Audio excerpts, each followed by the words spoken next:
Iya, Baik, terima kasih. Assalamualaikum warahmatullahi wabarakatuh. Kami dari kelompok 3 akan mempresentasikan materi tentang mediator pattern dari mata kuliah Software Design Pattern. Untuk anggotanya sendiri sini ada Jonathan, Salina, Rehan, Devi, dan saya sendiri Nova. Nah, untuk konsep dari mediator ini merupakan behavioral design pattern yang memusatkan komunikasi antar objek melalui sebuah mediator sebagai perantaranya. Nah, objek ini tidak berkomunikasi langsung satu sama lain. Nah, jadi dependensi juga bakal berkurang. Interaksi lebih menjadi sederhana dan sistem juga lebih mudah dikelola serta dikembangkan. Untuk fungsinya sendiri, di sini ada mengatur interaksi antar objek. Ini digunakan untuk mengelola komunikasi dan interaksi kompleks antar komponen dalam sistem. Ada juga digunakan pada sistem komunikasi. Misalnya ada aplikasi chat sebagai penghubung komunikasi antar pengguna.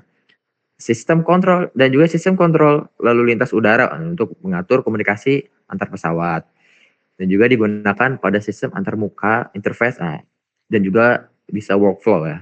Di sistem UI ini seperti tombol, menu, dan text field yang saling berinteraksi gitu. Dan juga workflow atau event driven. Ini sistem untuk mengordinasikan banyak komponen. Analogi, saya silakan kepada teman saya. Kepadanya dipersilakan. Baik, terima kasih. Jadi, mediator pattern ini dapat dianalogikan sebagai menara pengatur lalu lintas udara, di mana pilot pesawat ini tidak dapat berkomunikasi langsung secara satu sama lain. Jadi, semua komunikasi itu dilakukan melalui menara kontrol atau control tower. Jadi, menara kontrol ini bertugas untuk mengatur koordinasi dan prioritas pendaratan. Ini sama seperti mediator, jadi satu penghubung ini akan mengelola interaksi agar lebih teratur dan mengurangi kompleksitas. Slide next. Selanjutnya ada problem. Nah, di sini ada form seperti profile dialog dan login dialog. Ini terdiri dari berbagai komponen. Misalnya ada text field, checkbox, dan tombol yang semua itu saling berinteraksi. Jadi setiap komponen ini akan memiliki ketergantungan satu sama lain dalam dialog yang sama, misalnya dalam profil dialog atau login dialog. Jadi perubahan pada satu elemen itu akan dapat mempengaruhi elemen lain dalam dialog yang sama. Semakin banyak interaksi, hubungan antar komponen itu akan menjadi semakin kompleks dan akan membuat kode sulit dipelihara dan sulit digunakan kembali pada dialog yang lain. Jadi solusinya yaitu yang pertama komunikasi melalui mediator, di mana elemen UI ini akan tidak saling berinteraksi secara langsung dan interaksinya akan dilakukan melalui mediator. Lalu pengelolaan interaksi di sini mediator ini akan menerima notifikasi dari komponen UI, kemudian mengatur validasi dan tindakan yang diperlukan. Lalu solusi yang ketiga adalah mengurangi kompleksitas, di mana mediator ini akan mengurangi ketergantungan antar komponen, sehingga kode itu akan lebih mudah dipelihara dan digunakan kembali. Untuk selanjutnya saya serahkan kepada rekan saya. baik. Selanjutnya ada struktur dan komponen. Yang pertama ada mediator, yaitu untuk menentukan aturan komunikasi antar objek dan juga mengatur koordinasi interaksi. Yang kedua ada constraint mediator yang berfungsi sebagai implementasi nyata dari mediator dan juga mengelola komunikasi antar kolega. Yang ketiga ada kolega, yaitu komponen yang saling berinteraksi, berkomunikasi melalui mediator.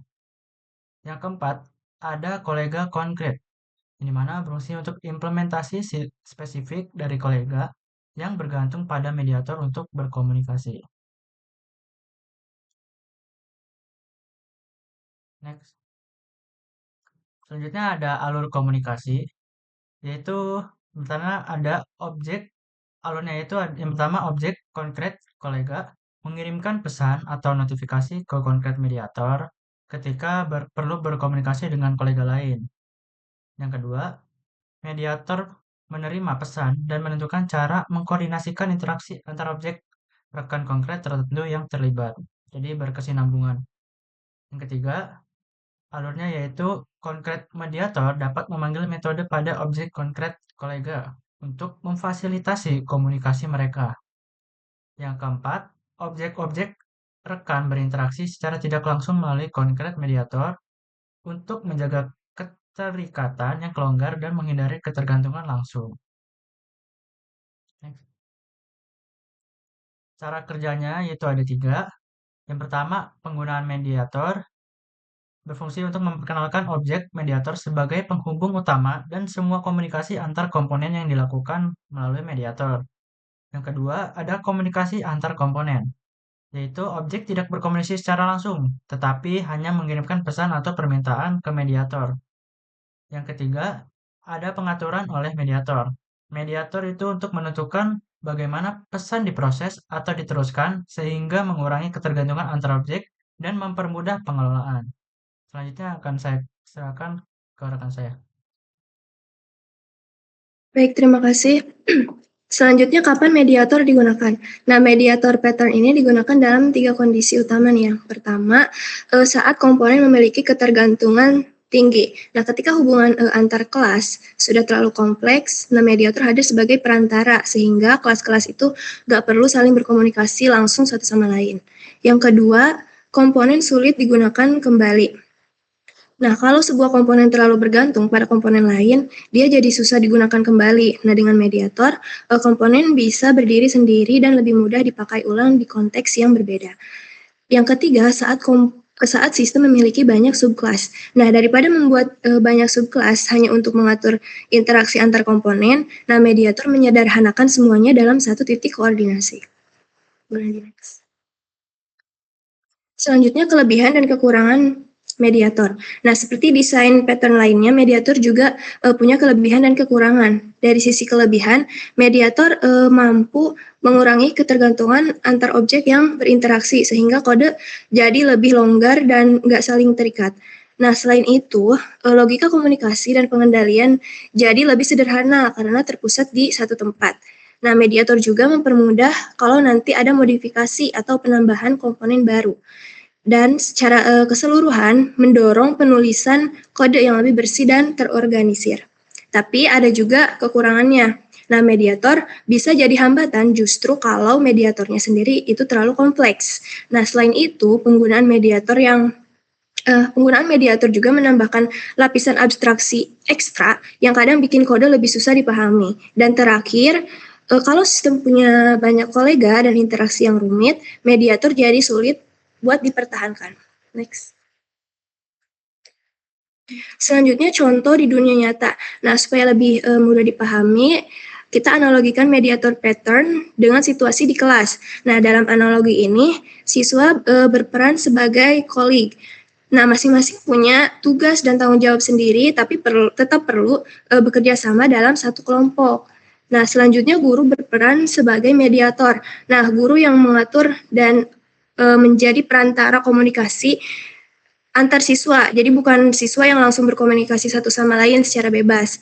Nah, jadi alur komunikasinya yang pertama, kalau ada siswa yang mau menyampaikan informasi atau permintaan, dia menyampaikannya ke guru dulu.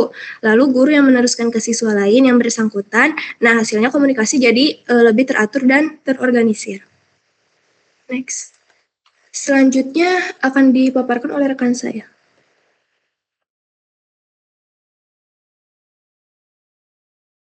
Oke, terima kasih. Jadi untuk selanjutnya di implementasi programnya, jadi di sini kita ngambil studi kasus rumah pintar atau smart home. Di sini ada namanya kelas Home Automation Hub. Jadi dia bertindak sebagai pusat komunikasi antar perangkat IoT-nya. Jadi kebayang kalau smart home itu dia punya banyak perangkat IoT yang bekerja masing-masing gitu. Nah, makanya kita perlu mediator di situ. Nah, di sini kelas Home Automation Hub dia bertindak sebagai pusat komunikasinya. Di situ perangkat yang digunakan itu ada temperature sensor, air conditioner, smart window, dan notification system. Nah, empat-empatnya ini dia adalah komponennya gitu yang saling berkomunikasi nantinya. Nah, ini antar perangkat itu dia tidak saling berkomunikasi secara langsung atau loose coupling. Dia cuma berkomunikasi kalau misalkan suhu di atas 30%. Nah, ini si sensor bakalan ngirim laporan ke mediator. Habis itu hub kemudian mengambil keputusan untuk menutup jendela, menyalakan AC atau mengirimkan notifikasi ke pengguna. Nah, ini tentu gitu ya, dia bikin sistem lebih modular, mudah dirawat dan fleksibel untuk pengembangan di masa depan. Jadi karena udah ada mediatornya, jadi mau nambah komponen sebanyak apapun ya udah tinggal update di situ aja. Gitu. Jadi tinggal tambahin kelas, update di mediatornya, selesai. Ini nggak bakalan ribet-ribet bikin alur komunikasinya lagi. Next. Nah, ini jadi yang pertama kita bikin interface mediatornya dulu. Jadi di sini ada register komponen sama send event, ini buat ngirim-ngirim eventnya. Ini ada sender, string, sama event. Next. Nah, di sini kita bikin abstrak kelas komponennya dulu. Jadi ini buat naruh komponennya, nanti kita bikin kelas komponen dulu berbentuk abstrak. Ya, jadi di sini dia simpan kayak smart home mediatornya, terus dia simpan string name-nya juga. Nah, ini komponennya dia simpan macam-macam nih, ada mediator sama string name-nya. Next. Nah, ini konkret komponen dia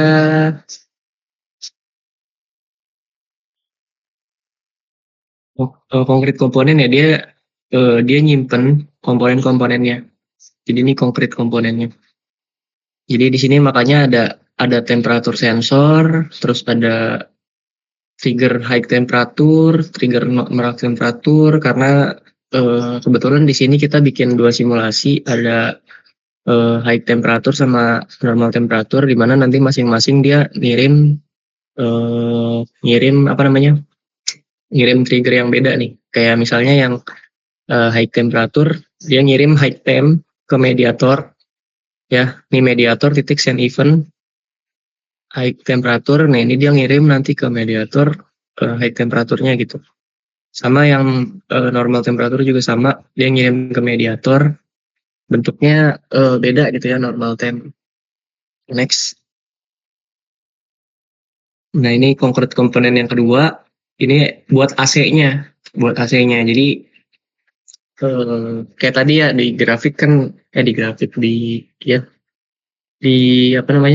di tabel-tabel tadi kan lumayan banyak gitu ya komponen-komponennya disebutkan satu-satu. Nah, di sini juga sama. Jadi ini kita konkret komponen kedua itu AC.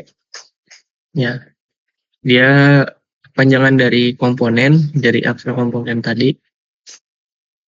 Jadi ya AC di sini dia cuma nerima ini doang kan, nerima trigger dari si sensor suhu. Jadi makanya dia cuma ngeprint menyala, mengatur mode pendingin maksimal. Nah, itu kalau misalkan high temp tadi udah dikirim sama mediator. Terus yang turn off juga sama, dia juga nerima trigger kalau misalkan suhu udah kembali normal, dia bakal ngeprint mati, berpindah ke mode standby hemat energi. Jadi ini sebenarnya print di sini cuma simulasi aja biar kelihatan alurnya gitu nanti tanpa ada hardware-nya. Next. Nah, ini konkret komponen yang ketiga. Ini smart window atau jendela pintarnya. Jadi nanti kalau misalkan suhu panas dia bakalan nutup gitu ya, karena AC mau nyala. Nah, makanya di sini ada close sama open, jadi itu sama ya sistemnya. Jadi masing-masing komponen tuh dia cuma nerima data dari mediator gitu. Misalnya high temp atau normal temp. Nanti dia nerima buat ambil keputusannya gitu, atau ngambil kira-kira harus ngapain nih gitu dari trigger yang dia dapat gitu. Next. Nah, ini kita bikin konkret mediatornya. Tadi kan kita udah bikin interface buat mediatornya. Nah, ini kita bikin konkret mediatornya. Di sini semua dimasukin komponen-komponennya. Ada temperatur sensor, air conditioner, smart window, notification system. Semuanya dimasukin ke ini ya, ke variabelnya. Terus habis itu bikin register komponen. Ini buat logika gitu ya, logika buat tadi yang trigger tadi, misal high temp, normal temp, itu logikanya nanti masuknya kemana gitu ya. Dengan contoh yang if komponen instance of temperature sensor nih, misalkan komponennya dia temperature sensor, data dari sensornya itu ya temperature sensor itu masuk ke komponen gitu. Jadi data-datanya ya masuk ke tadi yang komponen-komponen tadi lah. Di situ kalau udah baru masuk ke send event. Jadi di sini dia ngirim-ngirim ngirim-ngirim eventnya atau trigger-triggernya tadi. Ya. Jadi ini misal if equals high temperature ya window close misalnya. Nanti keluarannya begitu. Next.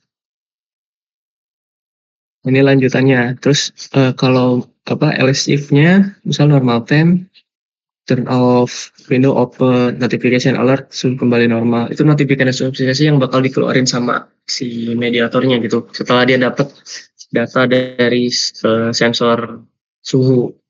Ya ada matiin AC, ada buka jendela, terus sama ngirim notifikasi gitu. Ya. Okay, next. Nah ini aplikasi utamanya sebenarnya simulasinya aja, jadi bikin kayak mainnya, dimana dia ngejalanin semua fungsi-fungsi atau kelas-kelas tadi yang udah dibikin, jadi sebuah simulasi gitu. Next lagi coba. Nah ini agak panjang codingannya ya. Next lagi. Gitu. Intinya nanti ini ngejalanin semua kelas-kelas yang udah dibikin gitu. Oke, coba kita mau simulasi. Nah, ini outputnya nih. Outputnya. Jadi, dibikin 2 simulasi.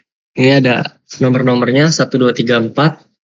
Itu buat lebih cepat aja. Jadi nggak usah ngetik-ngetik. Jadi, misal di sini kita ketik 1 nih. Nah, kita suruh masukin nilai suhunya. Dan ini saya masukin 39 derajat. Nah, ini langsung keluar nih. Sensor suhu mendeteksi suhu 39 derajat. Nah, hub mediator dia nerima sinyal dari sensor suhu, high temp, ya. Habis itu si hub mediatornya dia mengambil keputusan dan mengkoordinasikan perangkat gitu. Jadi kayak polisi tadi yang polisi lalu lintas lah. Dia habis nerima data sensor suhu, dia keputusan buat koordinasi perangkat, ya. Koordinasi perangkatnya itu jendela otomatis depan. Dia suruh buat tutup secara otomatis. Ya, habis itu AC ruang tamu disuruh nyala, biar dia menyala. Habis itu sistem notifikasi dia nyuruh supaya si sistem notifikasinya dia ngirim notifikasi peringatan suhunya lonjak, AC dinyalakan dan jendela ditutup kayak gitu. Ini demonya. Bentar.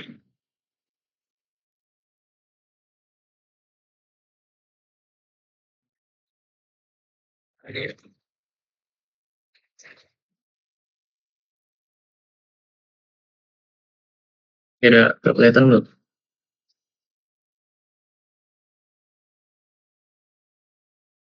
Nah, jadi untuk demonya ya ini langsung aja deh run download Java-nya.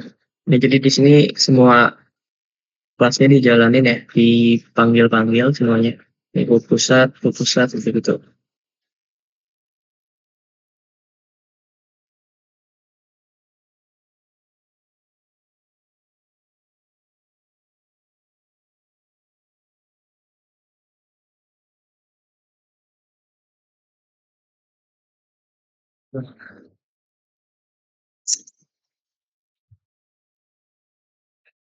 Ini jadi bikin aturan dulu di sini.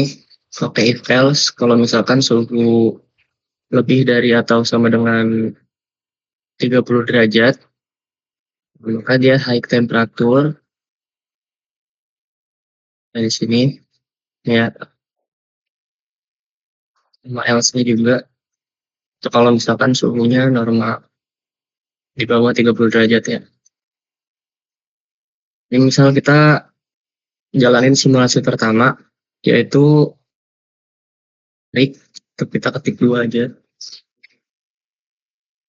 Nah, di sini langsung keluar tuh si sensor suhu mendeteksi suhu tinggi 35 derajat. Hub mediatornya dia ngirim terima sinyal. Ya, terus habis itu hub mediator setelah menerima sinyal dia ngirim keputusan dan juga koordinasiin perangkat. Ya, di sini beberapa perangkat di komponen-komponen tadi semuanya gerak sesuai dengan tugas masing-masing. Ini kita jalanin yang suhu normal, misal 3. Nah, di sini sama dia mendeteksi suhu normal 22 derajat. Mediator dia nerima sinyal, ambil alih keputusan. Habis itu komponen-komponennya pada mati semua nih sesuai dengan keperluannya. Gitu. Nah, ini sebenarnya tujuannya apa? Sebenarnya memudahkan kalau misalkan kita mau nambah komponen. Jadi di sini misal kita mau nambah mau nambah komponen lain nih, kita tinggal tambahin di sini. Tambahin di sini. Ini nggak perlu diapa-apain, jadi tinggal bikin kelas baru aja. Misal apa komponennya? Misal buzzer gitu, misal buzzer. Berarti tinggal tambahin buzzer di sini, terus tambahin kelas buzzer gitu ya. Dia harus nyambung ke komponen tentu. Situ bikin ini public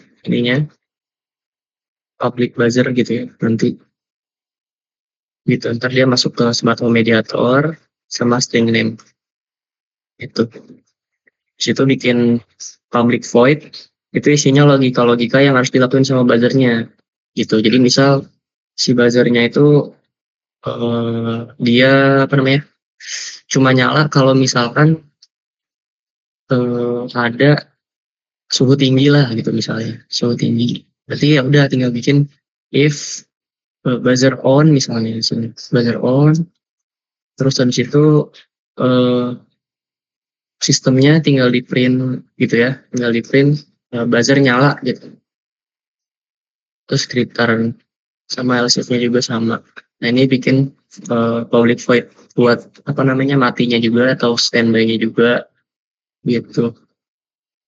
Gitu ya, jadi sebenarnya si mediator ini mempermudah kalau misalkan kita perlu integrasi ke banyak komponen gitu. Jadi nggak perlu nambah-nambahin banyak-banyak lah, maksudnya tinggal bikin kelas baru aja gitu. Seperti itu aja.